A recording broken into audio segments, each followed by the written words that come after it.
Hi hello నేను Mahesh Vitta. Please do subscribe to JM TV.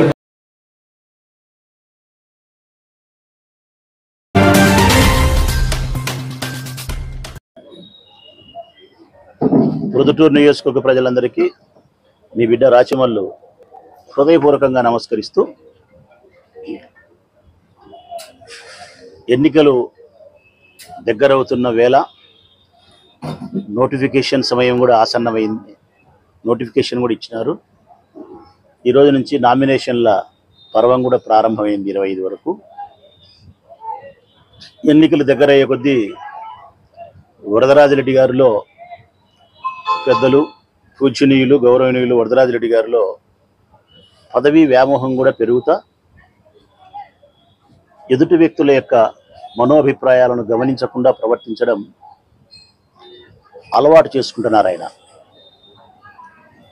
ఇది మంచిది కాదు. ఈ పద్ధతిని మార్చుకోమని చెప్పి ఆయనకు నేను వినయపూర్వకంగా విజ్ఞప్తి చేస్తా. ప్రజలకు వాస్తవ సత్యాన్ని తెలియజేసే ప్రయత్నం చేస్తాను. ఒకటి, నిన్న భాషా అన్న వాళ్ళ ఇంటికి వచ్చినారు. గొల్లవరం భాషా అన్న. ఆయన పెద్ద మనిషి, గౌరవనీయుడు, ముస్లిం కమ్యూనిటీలో విలువైనటువంటి స్థానం కలిగిన వాడు. ఒక కమిటీకి, అంజుమన్ కమిటీకి ప్రెసిడెంట్గా పనిచేసిన వాడు. దర్గా పునర్నిర్మాణంలో ఉండేవాడు. వాడు శ్రీనివాసనగర్ ప్రచారంలోకి పెద్దలు వరదరాజిరెడ్డి గారు వచ్చి ఈయన ఇంట్లోకి పోయి వాళ్ళ మనుషులు పెద్ద ఆయన వచ్చినాడని బయటికి పిలుచుకొని ఈయనను అడగకుండా, ఈయన ప్రమేయం లేకుండా, ఈయన మనో అభిప్రాయానికి భిన్నంగా బలవంతంగా ఈయన మెడలో తెలుగుదేశం పార్టీ కండువా వేసినారు. అంతటితో ఆగకుండా ట్రాక్టర్లో ఆయన పక్కన కూర్చోబెట్టినారు. ఇష్టం లేకుండా ఆయన వెంట తిప్పినారు. ఆఫీస్కి పిలుచుకుపోయినారు. ఇదంతా 100కు 100% కోటి భాగాలు బలవంతంగా చేసిన పని భాషాన్న పైన. ఆయన మనసుకు 1% కూడా ఇష్టం లేదు. మేము ఆయనను పిలిచి బలవంతం పెట్టడం, తిరిగి మళ్ళా స్టేట్మెంట్ ఇప్పించే ప్రయత్నం చేసే ఎమ్మెల్యే కాదు. ఎమ్మెల్యే పదవులు వచ్చినా రాకపోయినా, ఎంత పెద్ద ప్రయోజనమైనా సరే నాకు దక్కినా దక్కకపోయినా, ఒక్క ప్రయోజనం దక్కేదాని కోసం ఎదుటి వ్యక్తి యొక్క మనసును రాగిన పైసా కూడా బాధ పెట్టను. ఇది ప్రజలకు నేను ముకులిత హస్తాలతో విజ్ఞప్తి చేస్తా ఉన్నా. నా మనస్తత్వం అది. ఈ ప్రపంచమే నాకు దాసోహం అవుతుంది ఆ మనిషి నువ్వు బాధ పెడితే అంటే నేను బాధ పెట్టను. నాకు ఆ ప్రపంచమే లేకపోయినా పర్వాలే.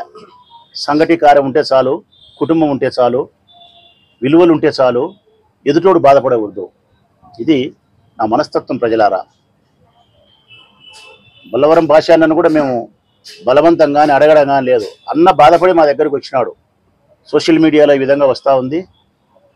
నాకు భగవంతుని సాక్షిగా నాకు ఆ పార్టీ ఇష్టం లేదు. నాకు రాజశేఖర రెడ్డి అంటే ఇష్టం, జగన్ అంటే ఇష్టం. ఆ తర్వాత కిరణ్ కుమార్ రెడ్డి ఫ్యామిలీతో నాకు సంబంధాలు ఉన్నాయి. నా కొడుకును, నన్ను మీరు చాలా గౌరవంగా చూస్తారు. మేము ఏ విధంగా మేము తెలుగుదేశం పార్టీకి సపోర్ట్ చేస్తామన్నా మీరు భ్రమించొద్దు అని చెప్పి మాకు ఆయన నచ్చెప్పుకునే ప్రయత్నం చేసినాం. పాపం మేము ఎక్కడ ఆయన్ను అనుమానించలే, బాధించలే. తెలుగుదేశం పార్టీ కండువాలు 10 ఆయన మెడలో వేసినా ఆయన ఫ్యాన్ గుర్తుకు ఓటేస్తాడు, రాచమల్లు ఫ్యామిలీని ప్రేమిస్తాడు, రాజశేఖర రెడ్డి కుటుంబాన్ని గౌరవిస్తాడు. ఇది సత్యం, మాకు తెలుసు అది. కానీ ఇక్కడ బాధ ఏంటంటే ఊర్లో ఉండే వ్యాపారస్తులను, ఊర్లో ఉండే మర్యాదస్తులను ఇట్లా బలవంతంగా కండువాలేసే సంస్కృతి ఏ మేరకు కరెక్టో పెద్ద ఆయన ఆలోచించాలా. దీని కౌంటర్ పెద్ద ఆయన రేపు ఇస్తాడు. భాషకు మేము బలవంతంగా వేయలే, భాషకు ఇష్టపూర్వకంగా వేసుకునేవాడు. భాష అన్న ఇష్టపూర్వకంగా వేసుకుంటే ఇప్పుడు ప్రెస్ ముందర ఆయన 2వ స్టేట్మెంట్ ఇవ్వడు కదా. దీని తర్వాత ఆయన 3వ స్టేట్మెంట్ ఇచ్చినాడు అనుకో, ఆయన విలువ లేకుండా పోతుంది. ఇస్తాడా?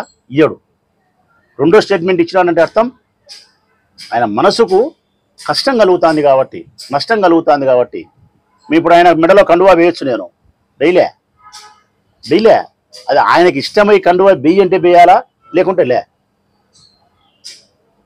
బలవంతంగా మనుషుల యొక్క మనో అభిప్రాయాన్ని తెలుసుకోకుండా, గౌరవించకుండా కండువాలేసి వెనక ముడి తిప్పుకుండే సంస్కృతికి నువ్వు పులి స్టాప్ పెట్టాలి. పెద్ద ఆయన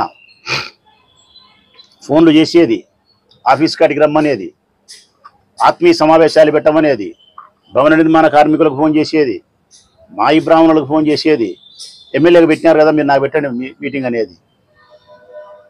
ఇది మంచి పద్ధతి కాదు. వ్యాపారస్తుల ఊర్లో మనం కనపస్తే నన్ను గౌరవిస్తారు, పెద్దలు వరదరాజిరెడ్డి గారిని గౌరవిస్తారు. మేము వారి ప్రచారంలో వారి ఇంటికి పోయినప్పుడు నమస్కారం పెడతారు, 2 ఎమ్మెల్యే గారు లోపలికి అంటారు. లోపలికి పోతే కన్నా వాళ్ళ ఇంట్లో ఉండేది ఏదన్నా కానీ తిండి పదార్థాలు మాకు పెట్టి ఇంత కాఫీ నొట్టి ఇచ్చి నమస్కరిస్తారు. అది కారణం సంస్కారము, గౌరవం. అంత మాత్రం చేత ఆ వ్యక్తి మనవాడు అనుకోవడం, మన పార్టీకి అనుకూలం అనుకోవడం పొరపాటు. నేను పోయినా గౌరవిస్తారు, నువ్వు పోయినా గౌరవిస్తారు. అది వారి గౌరవం, వారి సంస్కారం. అది తిరిగి మళ్ళా మనం వాళ్ళని గౌరవించడం అనేది మన మర్యాద. ఓటు అనేది సీక్రెట్, అది వారి ఇష్టపూర్వకంగా రహస్యంగా వేసే ఓటు. కండువా వేసుకోవడం అనేది కార్యకర్త అయినప్పుడు బహిరంగంగా పార్టీ కార్యక్రమాల్లో పాల్గొనడం. రెండోది, ఎట్లయితే మనుషులకు బలవంతంగా కండువాలు వేస్తున్నాడో పెద్ద ఆయన, ఎన్నికల కోసం అయ్యే ఖర్చును ఈ ఊరు ప్రజల మీదనే రాబట్టుకోవాలనుకుంటున్నాడు ఆయన బలవంతంగా. ఇది మరీ దారుణం. నువ్వు ఎన్నికల్లో పోటీ చేసినావు, నేను ఎన్నికల్లో పోటీ చేసినా, అది 10 రూపాయలు ఖర్చు అవుతుందో రూపాయి ఖర్చు అవుతుందో మనం సంపాదించిన డబ్బు ఉంటేనా పెట్టాలా, లేదంటే మన ఆస్తులు ఏమన్నా ఉంటే అమ్మేసుకోవాలా, లేదా మనం నమ్మి ఎవరన్నా అప్పిచ్చే అప్పన్న తెచ్చుకోవాలా. అంతే తప్ప సందాలు అనేది ఎవరికి వారికి ఇష్టమై మన దగ్గరికి వచ్చి ఇదిగో నువ్వంటే నాకు అభిమానం, నీ జెండా అంటే నాకు అభిమానం, నువ్వు గెలవాలని నేను కోరుకుంటానా, మనస్ఫూర్తిగా నా ఆశీస్సులు నీకు ఇస్తూ ఎన్నికలకు నీకు వ్యయం అవుతుంది కాబట్టి, ఖర్చు అవుతుంది కాబట్టి ఇదిగో ఈ 10 రూపాయలు పెట్టుకో నీకు మేలు జరుగుతుంది అని చెప్పి ఇస్తే దాన్ని విరాళము అంటారు. మనము ఫోన్ చేసి నీ భాగానికి 20 లక్షలు రాసినా, నీ భాగానికి 10 లక్షలు రాసినా, నీ భాగానికి 5 లక్షలు రాసినా, నువ్వు ఇంకా 4 పేర్లు చెప్పాలా, ఇంకా 3 పేర్లు చెప్పాలా అంటే దీన్ని విరాళము అనరు.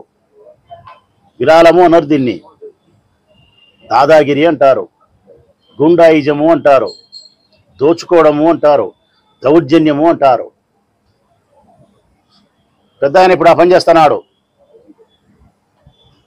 ఆయనకు ఓట్లు లేకపోయినా పర్వాలే, ఎన్నికలకు నోట్లు కావాలా అంటున్నాడు.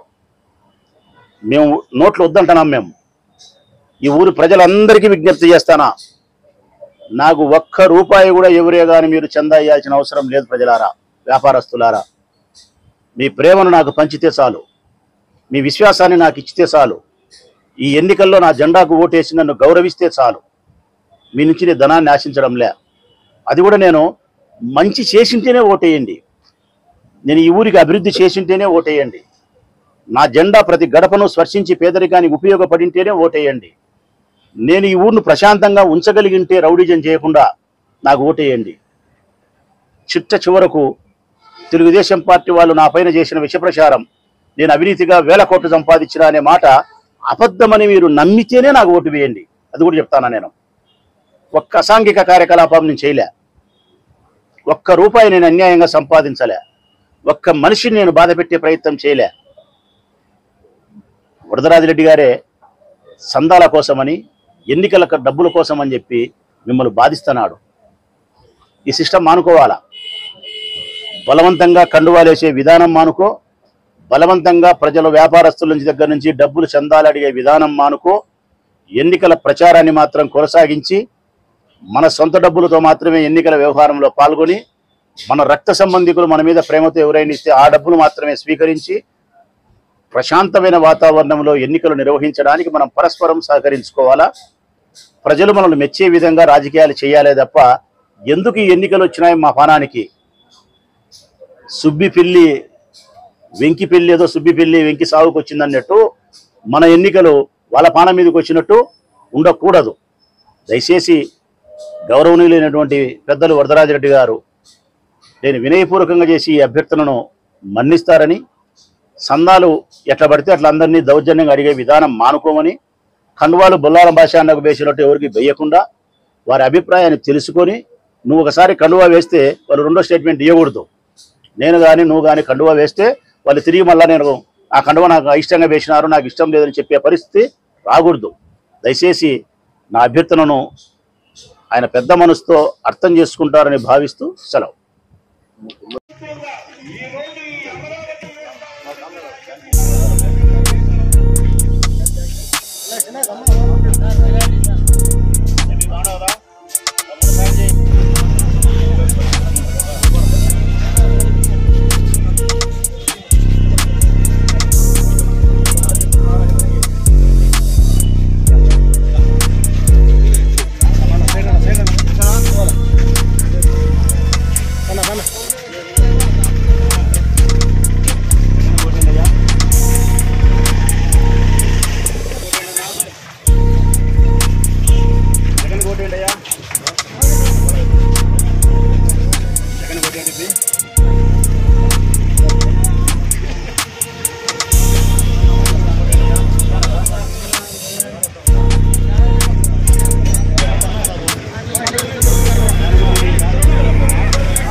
ఈ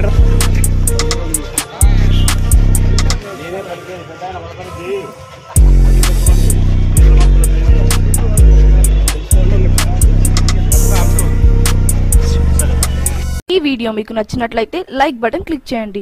మరిన్ని వీడియోలను పొందడానికి దయచేసి సబ్స్క్రైబ్ చేయండి.